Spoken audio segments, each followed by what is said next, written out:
안녕하세요. LA의 비투쇼입니다. 오늘은 알트코인까지 달려주고 있습니다.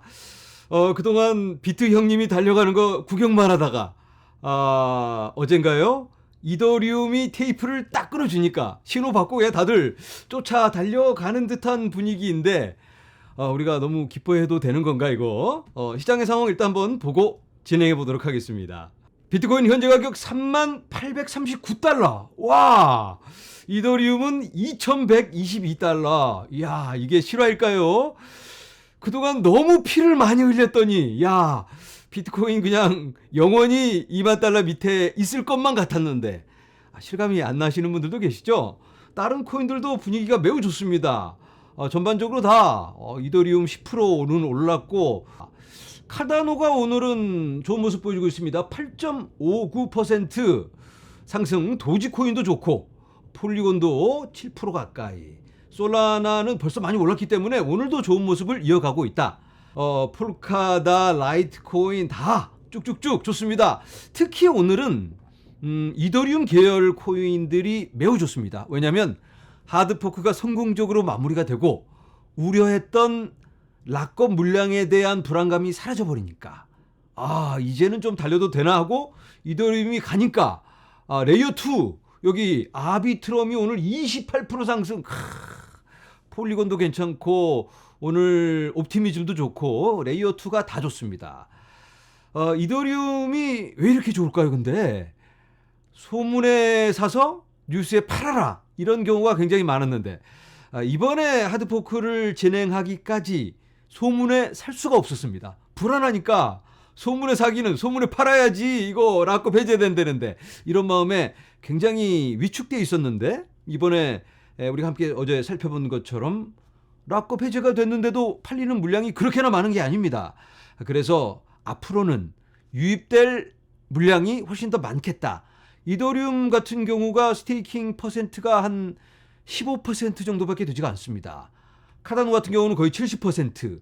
웬만하면 스마트 컨트랙을 구현하는 프로젝트들은 대략 50% 정도 가까이 됩니다.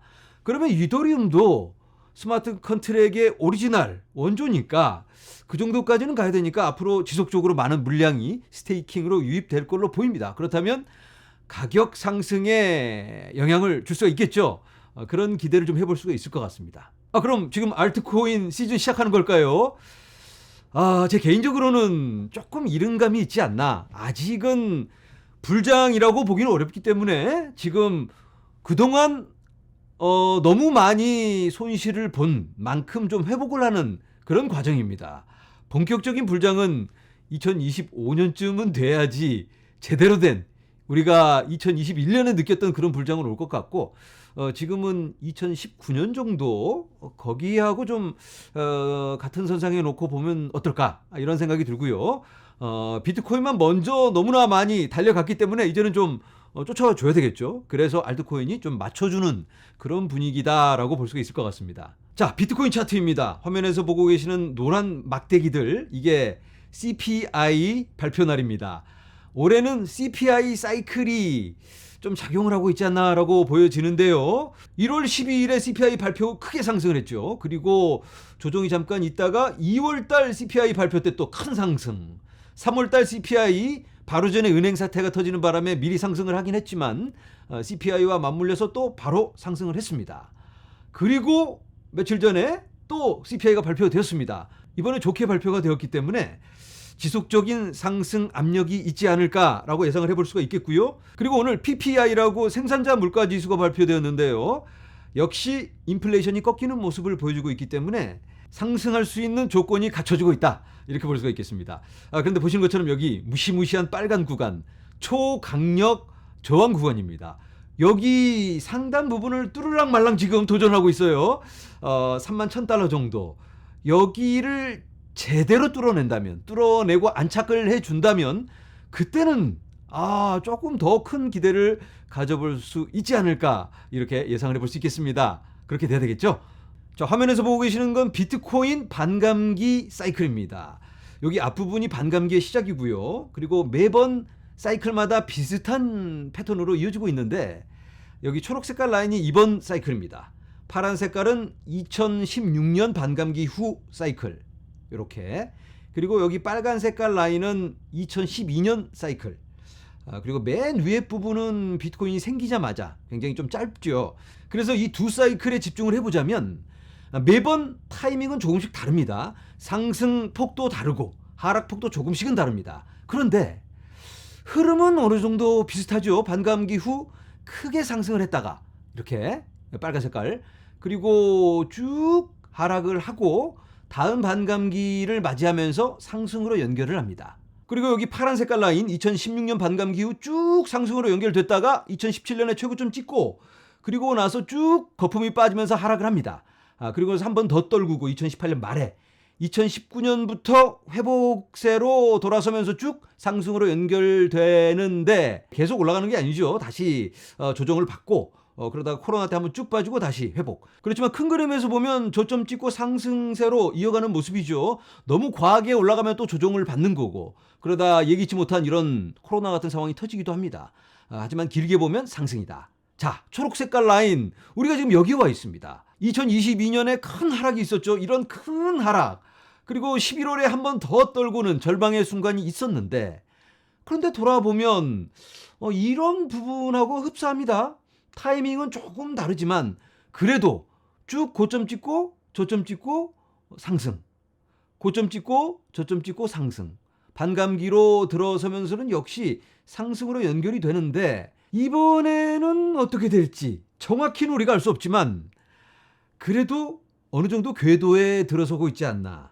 역사가 똑같이 반복될 수는 없지만 어느 정도 힌트를 주고 있는 그런 반복되는 과정을 우리가 확인해 봅니다.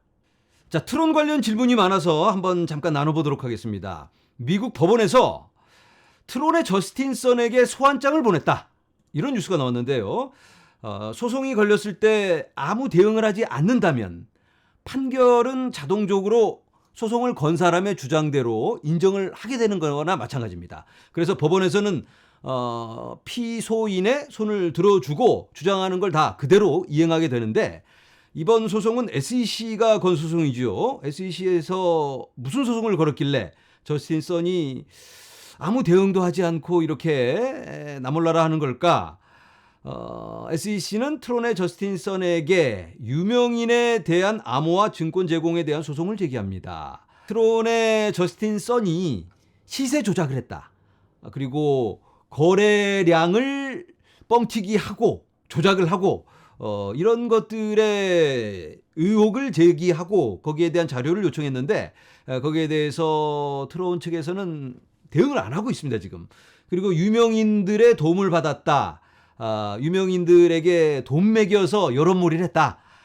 이렇게 후원을 받았을 때는 되게 말씀을 드리잖아요. 예를 들어서 제가 에이다 얘기를 막 하고 좋게 막 여러분들의 가슴을 뜨겁게 했는데 알고 봤더니 제가 칼다노한테 돈을 받았습니다. 그럼 이거 문제가 있는 겁니다. 돈을 받았을 경우는 후원자의 메시지를 전합니다. 라든지 미리 사실은 후원을 받았는데 후원을 떠나서 이따가 참 좋은 것 같습니다 라고 말을 했다면 좀 나았을 텐데 이런 유명인들이 그런 말을 닫고 안 하고 TRX 좋네 비트토렌트 아싸 하고 펌핑을 막 해댔습니다. 문제가 있죠. 그런 것들에 대한 소송이다. 그리고 가장 중요한 건 역시 TRX가 증권이다 이겁니다. 그러면 SEC가 XRP가 증권이다 하는 거랑 같은 선상에 놓고 볼 수가 있겠죠. 많은 분들이 바이낸스에서 TRX 상폐시킨다는데 그러면 큰일 나는 거 아닌가 이런 걱정을 하시는 분들이 계십니다. 그건 좀 별개로 놓고 봐야 되는데 바이낸스.us에서 상폐를 하겠다 이런 얘기고 바이낸스.us에서 상폐를 한다고 바이낸스.com 여러분들이 사용하시는 바이낸스 거기에서 상폐가 되는 건 아닙니다. XRP도 마찬가지죠. 여러분들 잘 거래하고 계시잖아요. 한국에 계신 분들. 그런데 미국에서는 XRP를 거래할 수가 없습니다. 바이낸스.us입니다. 바이낸스.us 여기서 보면 트론 지금 거래가 되고 있습니다. 이게 상폐가 된다는 얘기입니다. 그런데 여기서 상폐가 된다고 바이낸스.com 한국에 계신 분들이 쓰고 계시는 바이낸스.com에서 상폐가 되는 건 아니다. 왜냐하면 XRP를 보면 알 수 있겠죠. XRP 같은 경우가 여기 이 거래를 할 수가 없게 막혀 있습니다. 그런데 바이낸스.com에서는 아무 문제 없잖아요. 같은 선상에서 놓고 보면 될 것 같습니다. 그래서 너무 큰 걱정을 하지 않아도 될 것 같다. 만약에 증권 문제가 아니고 세계 모든 곳에서 사기를 치고 있다 이러면 또 다른 얘기가 될 수 있겠죠. 자, 이제는 제가 여러분들께 자랑을 좀 해보도록 하겠습니다. 짜잔! 솔라나 모바일. 보시는 것처럼 제가 거금 $1,000를 들여서 솔라나 핸드폰을 주문했어요.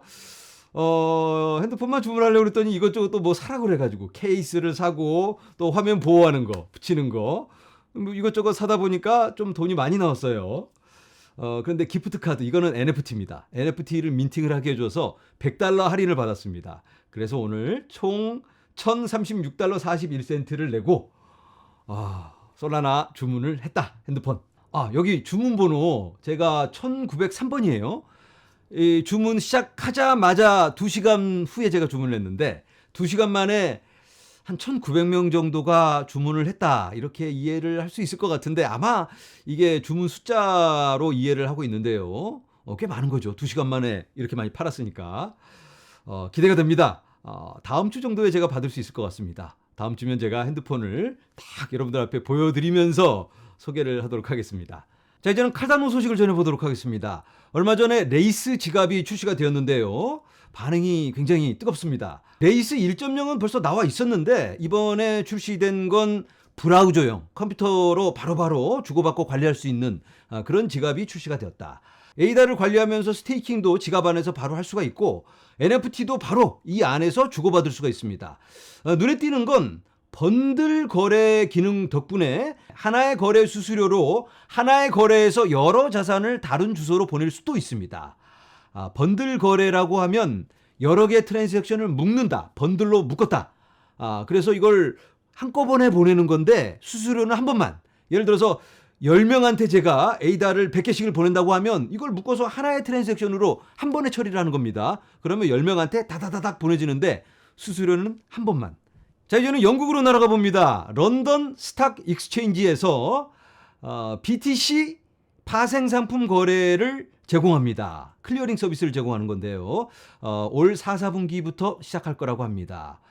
영국이 굉장히 긍정적인 모습을 보여주고 있죠. 그리고 영국이 비트코인 관련 정책 단체를 만들어서 비트코인 교육 그리고 상용화 관련 여러 가지 서비스를 제공하겠다라고 포부를 밝히고 있습니다. 이제는 미국 몬타나주로 날아옵니다. 미국 몬타나주에서 암호화폐를 채굴할 수 있는 권리를 인정해 주는 법안을 하원에서 패스를 했습니다.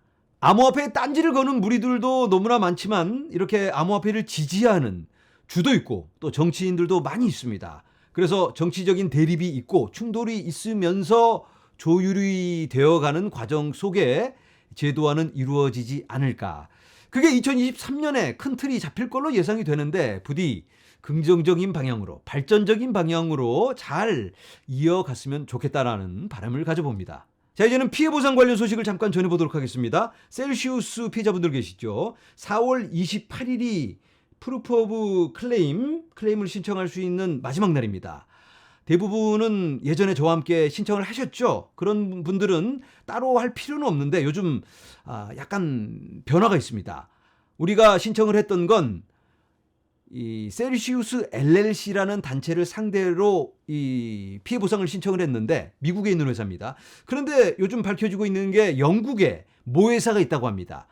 셀시우스 리미티드 이런 회사가 있는데 여기에 주인은 알렉스 마신스키. 그러니까 같은 놈들입니다. 그래서 이 피해 보상 단체에서 이 영국에 있는 회사한테도 좀 돈을 뜯어내야 되겠다. 뺏어오자. 이런 움직임이 일고 있는데요. 그래서 피해자분들이 모두 다 그러면 이 회사에게도 피해 신청을 해야 되느냐 이런 의견이 있는데 이번에 심의가 열립니다. 4월 18일에 피해자위원회에서 피해자들이 굳이 이런 클레임을 따로 할 필요 없이 자동으로 이 사람들이 대표해서 신청을 하면 예전에 클레임했던 거에 포함되도록 하는 이런 심의가 있기 때문에 18일 이후에 어떤 결정이 나오느냐에 따라서 여러분들의 대응이 달라질 수 있겠습니다.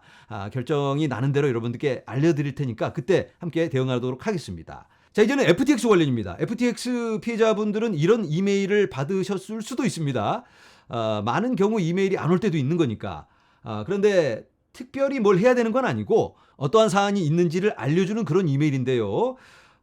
많은 이 자금이 모아졌습니다. 7.3 빌리언 달러 이런 어마어마한 자금이 지금 모아졌기 때문에 FTX 피해자분들은 희망적이라고 볼 수 있겠습니다. 많은 부분 돌려받을 수 있을 것 같은데요. 그런데 요즘 FTX 추진하고 있는 게 FTX닷컴을 한번 살려보자.